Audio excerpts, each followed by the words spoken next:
So as you can see, night has caught up on me, and I think I have a backlight. You won't be able to see me as well as the previous two videos, but this is going to be a swift and short one. We only have 5 slides, and this is really meant to kind of take the debates that we've been looking at, which in a sense were needed in a course of this sort, to contextualize contemporary dynamics and developments, but really belong to the 90s and early 2000s. I mean, there was, or I tried to indicate a kind of a first generation, second generation kind of concerns, which is summed up in this slide. Please have a look at the slide, and we can discuss it and have some questions when the live session begins in a few minutes. But mostly, I mean, I wanted to emphasize how, while in the first generation, the debate about linking relief to longer-term development objectives was led by humanitarian actors, agencies, practitioners, policymakers. The second generation, the one that kind of took hold, was really led by development actors. Go back to my first session, so session 12, I believe, on the humanitarian space. And you will see how in that visual representation of what the humanitarian space is, I mean, you could add the notion or the kind of policies, discourses, ideas about, and indeed agencies and actors about development into that slide. Crucial differences can be seen here. Again, I'm happy to take questions. There is no point for me to rehash what is written fairly clearly in these slides. Just as a comeback and to make a link to the last session with that we conducted together, security has become, as exemplified in our discussion last week, a crucial issue, one that has in a sense overridden any other concern and has taken a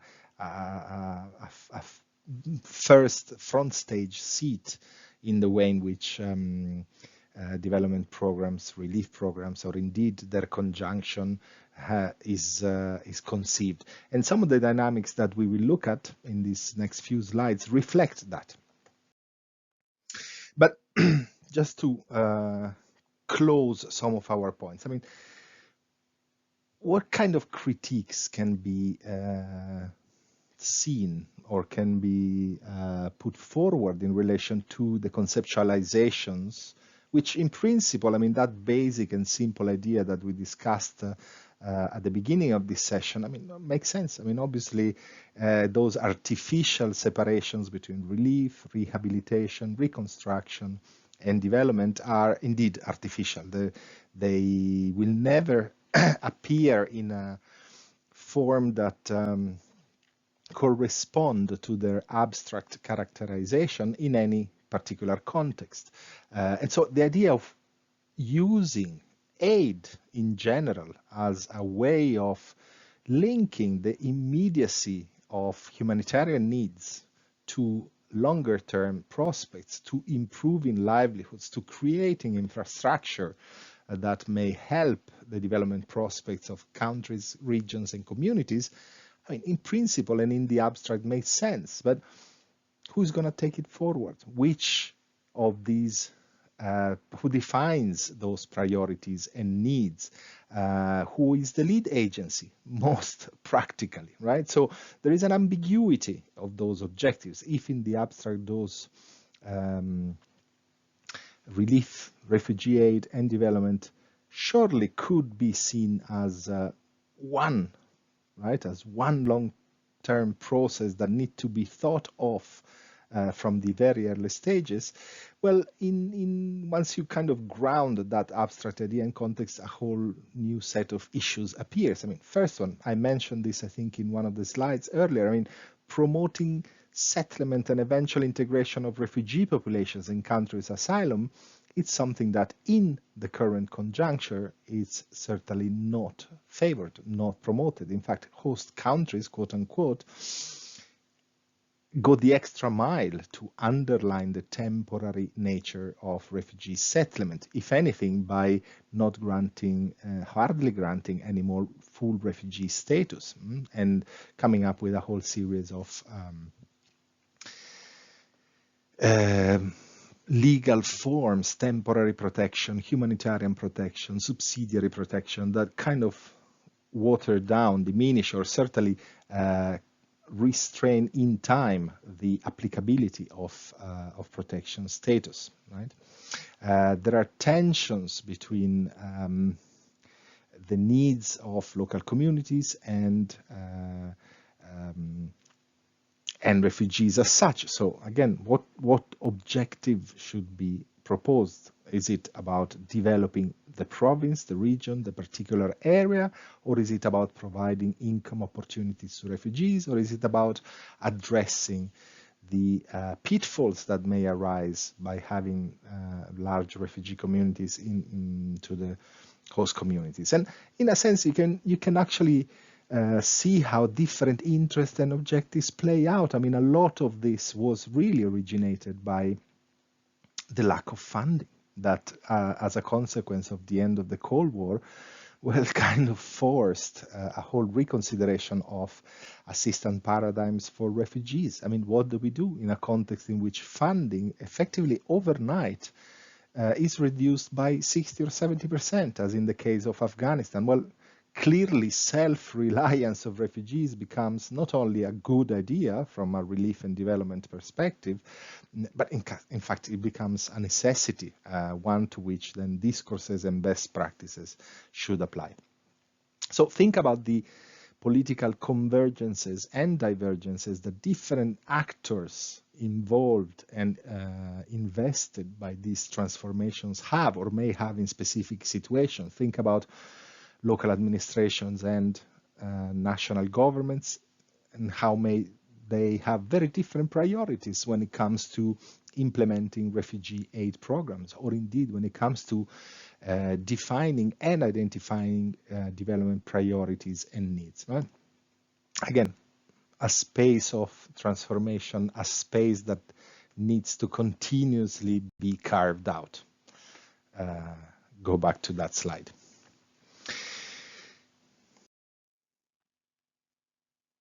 The second issue relates to, well, to the big debate around durable solutions, right?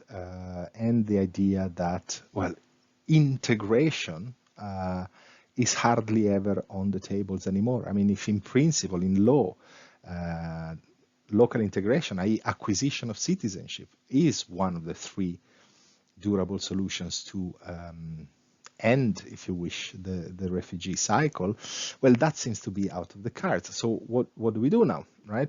In some cases, as in the case of European countries with Afghanistan, well, there is a pretense that Afghanistan is a safe country for return. And in fact, last year, I mean, this year now with COVID, everything has kind of been subdued. But last year, I mean, there were exceptional examples, I mean, extraordinary more than exceptional, extraordinary examples of Afghan asylum seekers being, some would say, deported, or they would say returned to Afghanistan, which were considered as a country, a safe country for return, right?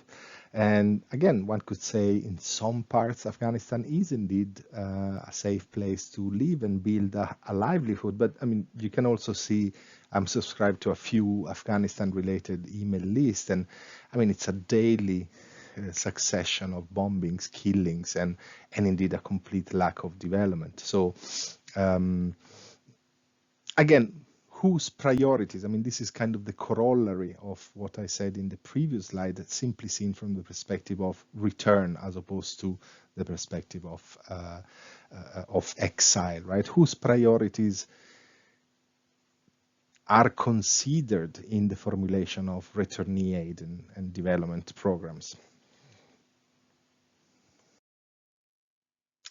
Most importantly, perhaps, in a situation in which neither integration nor return seem to be much on the cards for large refugee populations, much more interesting to me, at least, are these new dynamics that are taking place in places like Jordan, which since 2015 or so has seen a large influx of Syrian refugees, and a country in which the whole relief development or refugee assistance development articulation or combination has led to profound transformations that somewhat link it pretty much to the to last week's discussion. What kind of dynamics? Well, one relates to the protection space. I mean, there is a massive debate when it comes to UNHCR Jordan as to what constitutes the protection space that needs to be defined. What we called humanitarian space 2 sessions ago, right?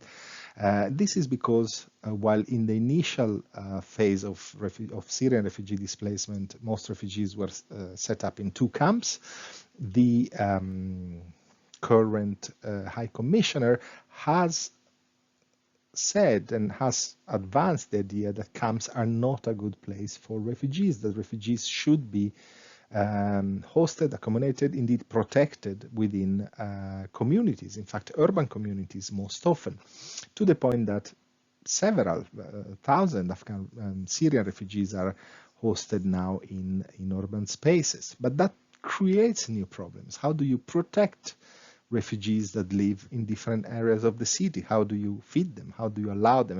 And I think we touched upon it last week in our discussion, right? So how does the protection space or the conceptualization of protection space and indeed the way in which it is implemented being transformed by the non-camp paradigm associated to current interventions? I mean, again, mostly one would need to think about how do livelihoods play in all of this? How do physical security play in all of this? And things of that sort. When it comes to the organization and coordination of aid, one of the major debates is about mandate spillage, which means in practice that if you accept that any relief activity should be also about development, and any developmental activity should also be about preventing or diminishing the risk of emergencies and emergency aid and risks to livelihood, well, then we all have the same mandate. All UN agencies have the same mandate. In other words, if there is a convergence of objectives between organizations, each of which had its own peculiar mandate, its own peculiar operational setup and way of organizing things and specialization and priorities. But if we all now follow the same and pursue the same objectives, does it make sense? Who takes the lead? Does it make sense to have different organizations doing similar things? Who would take the lead? What kind of relation between coordination and, well, effectively hierarchical organization between all humanitarian agencies? How does that play out, right? So NGOs, UNDP, UNHCR, they all seem to pursue the same objectives. Why do we have them operating as separate and autonomous entities? And does that change, again, the notion of humanitarian space and the freedom and autonomy to work independently from each other? Remember MSF in the session 2 weeks ago. And finally, indeed, one of the ways in which this is solved, especially when it comes to protection space and delivery of assistance programs, I mean, new technologies have become quite important in the way in which aid is now delivered, right? So that was already quite common, for example, in places like Afghanistan, who upon repatriation and in order to obtain a repatriation grant, refugees would be subject to iris scanning. And this is now part and parcel of the way in which monetary allowances are distributed in places like Amman or other urban spaces in Jordan. So the biometrics controlling of refugee population is an important dynamic that engenders a whole series of other creates. So if it is legitimate from the point of view of attempting to deliver in the best possible ways refugee assistance, it becomes problematic when, if seen or if interrogated under the gaze of surveillance and control of refugee populations. And then we have a whole series of critiques that are best expressed by your two core readings, one by Tanya Kaiser, which I'm sure you read. I summarize it here. The other one that tackles, I mean, in fact, both of them really look at the notion of self-reliance in two of the key areas where regional refugee contexts have been dominant for decades, Horn of Africa and Central Asia or Afghanistan. And so I thought they would be useful together. In the next hour, or in the next, on the second part of the session, when my flesh and blood version will be speaking live to you, I'm gonna attempt a critique of what has been said here and so far by looking at development at large, by thinking about the historical process of development in ways that hopefully will allow me to kind of undermine a lot of these policy debates or the premises upon which these policy debates are well, unfold and are taken forward. So I'll leave it here. Let's have a 10 minutes break from now. In fact, let's have a 12 minutes break, of which 7 minutes you should really have a break, and 5 minutes I would like you to revisit what you've listened in this and the previous two videos so that you can prepare some questions for me, my flesh and blood version. So I'll see you in 12 minutes from now, whenever that is. In any way, I should most likely be on the Zoom meeting, so I probably will cut this bit off and enter and tell you what follows next. Thanks.